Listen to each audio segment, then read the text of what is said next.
Hi there. This is ESL062 day one. And what we're going to do today is talk about continuing ideas. This is not a class. It's just a thing you can do at home. I'm recording for you at our normal time of meeting, which is 9:30 a.m. On Monday. And I forgot what date it is. I believe it's March 23rd. There you go. We would normally be having a class right now, but I am in my pajamas and talking to you instead. So what I've sent you on the Remind app are some pages about continuing ideas. And I will go over those with you right now and talk a little bit about our subject for this session, which is immigration. And let's present. Here we go. All right. So continuing ideas. You will get this thing with, pardon my coffee stain, you'll get this handout about continuing ideas on the Remind app. And you can read this for yourself. Basically, continuing ideas are ways of using a word like this, these, to condense the topic, right? And to continue talking about that topic. So, for instance, we're going to give you a lot of instances, and then you'll see that this happens all the time. Last year, there was continuous violence in several areas of the country. This caused many people to leave the country. Instead of repeating continuous violence in several areas of the country, we simply use this, right? This means violence in several areas of the country. And your book gives you plenty of other examples of how this is done. And this allows you as a writer to continue talking about something, continuing to develop a point of view about something without repeating the entire topic over and over, right? Here's an example with these, and here's an example with the plus a noun or such plus a noun. In your book and in the handout I'm giving you, there are words that you can find, right? Words that will come up for you, words that will pop up out of your reading that you can look at as you read, and you can know, oh, these are continuing ideas, right?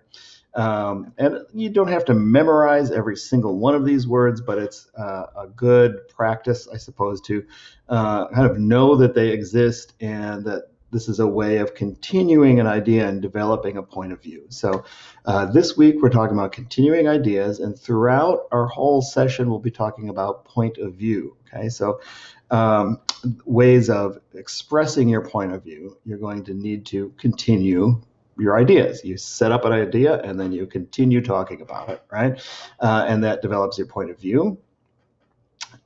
These are reading strategies, right?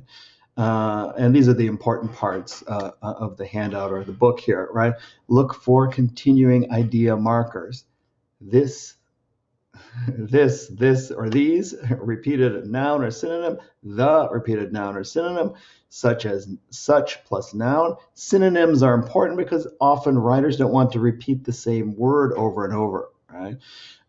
Ask yourself what the continuing idea marker refers to. If you're not sure, search its meaning in the sentence before the marker, right?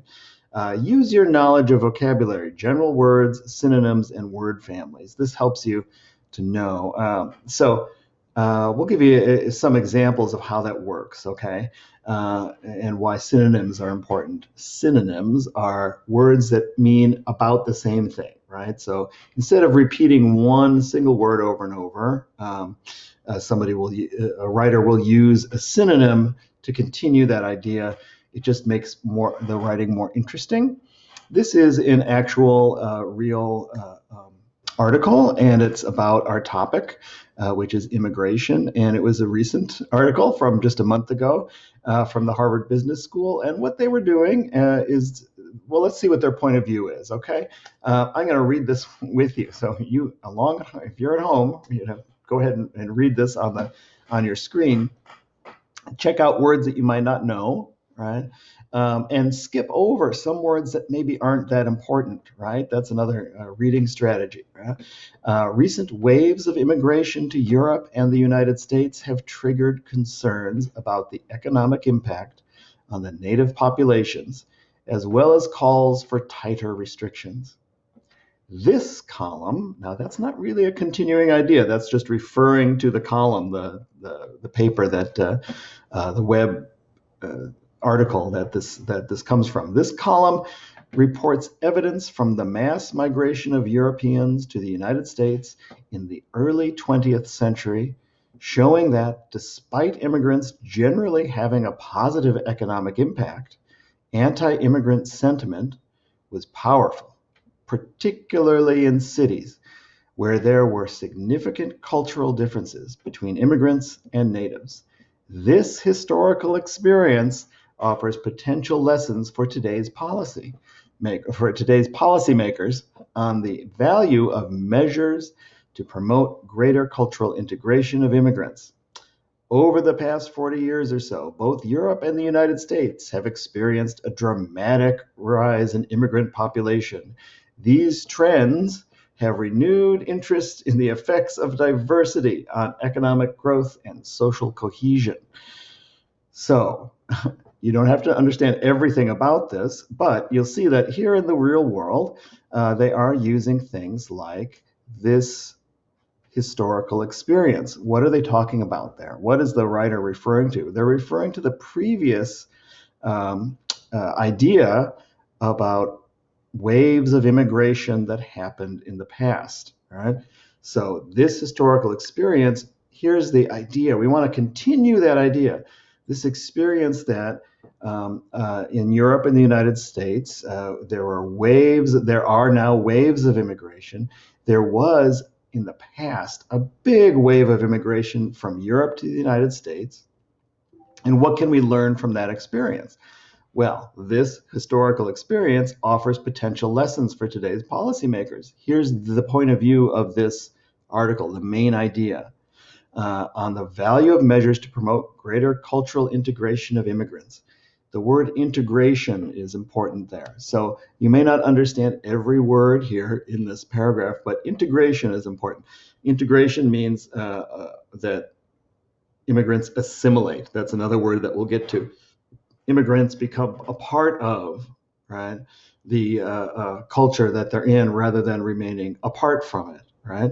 So that's a big question that we'll look at for immigrants who come to the United States, whether how much they want to integrate or assimilate, right, into American culture, and how much they want to be removed from that, right? And what's good and bad about both ways of being, I guess, right? For this particular point of view, it looks like this article will be about how integration causes social cohesion. Cohesion is another word, the people coming together, right? So this is talking about how social cohesion or immigrants assimilating into the U.S. has a positive effect, right, on culture. Yeah. So that's one idea. We'll come back to these ideas throughout the session this time, right? All about immigrants and assimilation or not assimilation, and how we immigrants are good or bad for the economy, right? Here they claim that immigrants are good for the economy, but let's go on here and just start with a particular question. And we are now developing a point of view, right? So there's two things we're learning today, or I'm talking about anyway. One is continuing ideas. So when you're writing, you're using these terms like this historical experience. And the other one is developing a point of view. So we can develop, a point of view is expressed in the simplest things, really, right? Even things that are presented to us as facts, and they are facts, in fact, have a point of view. Yeah, they are facts, in fact. Yeah, okay. So here's a question that we should be able to answer with a number, right? Are there more immigrants now in 2020 in the U.S., that is, in the United States, than ever before? right? That should have a very clear answer, right? A very factual answer that we can all agree on. So let's look at that. Here is a graph that shows you the number of people, of foreign-born people, right? So instead of immigrants, when the Census Bureau, right, the U.S. Census Bureau, which is doing a census right now, they will ask a question, or they will find out this. They'll say, how many people were born in some other country. Now, it doesn't mean that you're an immigrant, that you're going to stay in America forever. Maybe you're a student, maybe you're a worker. It could be lots of different reasons, anyway, for people to be in the United States. However, as we look at this graph, you can see that in 1850, wow, there weren't that many people in millions, right? So maybe 1 million immigrants in 1850. And now we've got all the way up to, I think the answer is 44.4 million, right? In 2017, so about 3 years ago from the time I'm speaking to you right now, or 13.6% of the population, right? So when you look at this graph, you see that the number of immigrants coming to the United States has exploded. It's gone so far up. This is a point of view, right? It's being expressed in numbers, and this is true. It's not wrong. In fact, there are, or at least according to the census, the best possible information we have, I guess, about 44 million immigrants or foreign-born in the U.S. But let's look at this a different way too. So here we go. All right, so here's another true fact, that the percentage of foreign-born population is less than it was in 1870. In fact, it's less than it was in the 50 years that we're going to study first in this session, the age of migration, right? The age of immigration. In these 50 years, 1870 to 1920, there was a higher percentage of immigrants or foreign-born in the United States than there are now. So here's two ways of looking at the exact same information, right? In this case, it looks like there are so many more foreign-born people in the US than there were. And in fact, that's true, there are.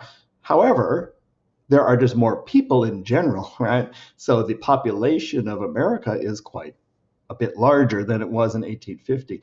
And we can see here that at 12.9%, you can't quite see the year there. I don't know if I could move that, but the years, that should be like 2010, right? So in 2010, there were 12.9% foreign-born in the United States.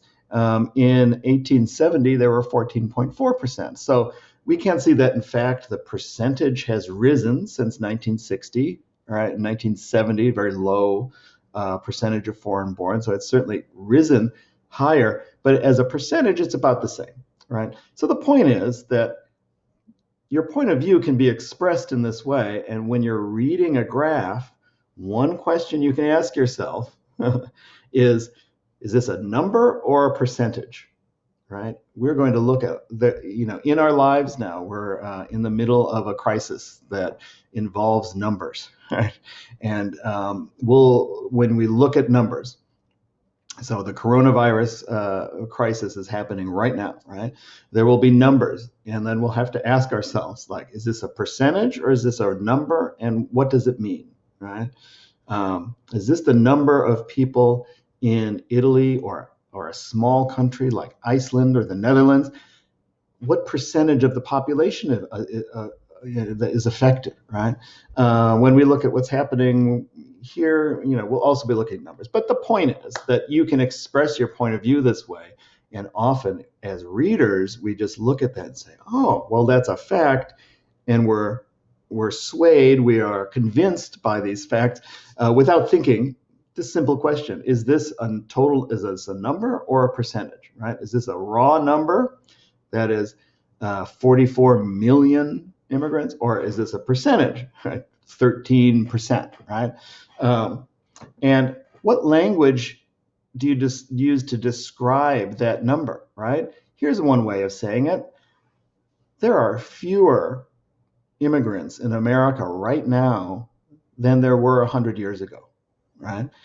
So that's one way of saying it. So that's, at my point of view, one way to develop trust with your audience is to say what your point of view is. My point of view is you think immigrants are great for the economy, right? I'm a pro-immigrant person, right? So when I present this number to you, I want to underline the fact that the percentage now is actually not even as big as it was 100 years ago, so that when people get all out of sorts, when they get angry or they feel like there's too many immigrants, you might be able to say to them, actually, there's fewer immigrants now than there was in 1920, right?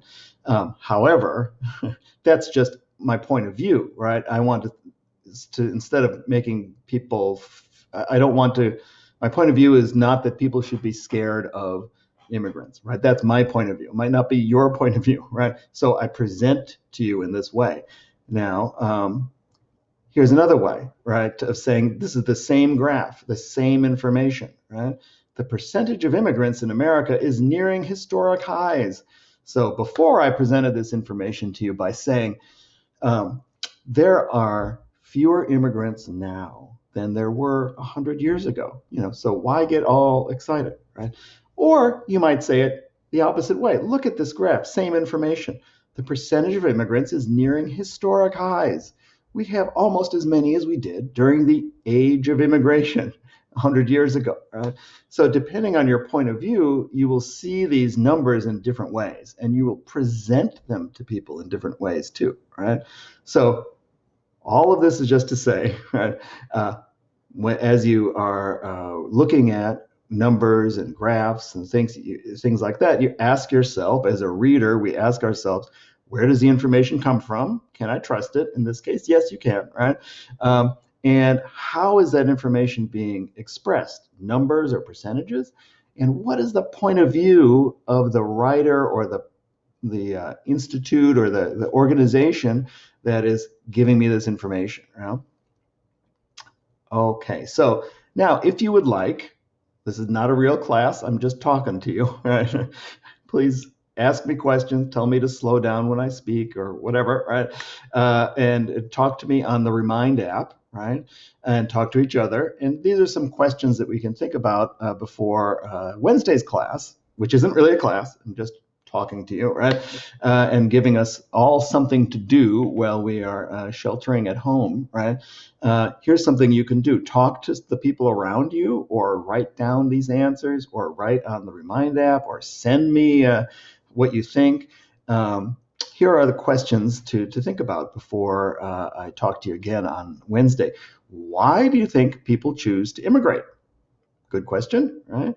Has there been a history of immigration in your country? Describe it. When I say your country, I mean a country you're most familiar with, perhaps the country you were born in, right? Some of you are most familiar with America. Some of you are more recent immigrants, and maybe you have a history of immigration in your home country. Do you think immigration has a positive or negative effect on the country? So you can't see that, but positive or negative effect on the country. That's the big question. That's your point of view, right? If we approach this topic with immigration has a positive effect, we're going to look at it a certain way. If we approach this topic thinking immigration has a negative effect, we're going to approach it in a different way, right? You may not even have developed your point of view on that, and maybe you will develop that point of view as you work through some of the readings in this session, yeah? So again, I'd say I think immigration has a positive effect, and I could give you reasons for that, but you may disagree, and that's cool, right? It's cool to disagree because you're just developing a point of view. The important thing is when you do have a point of view to express it, right? So I hope you've enjoyed listening to this short video, and I will pause it and stop it right now. All right. And I'll see you guys again in a couple days. How about that?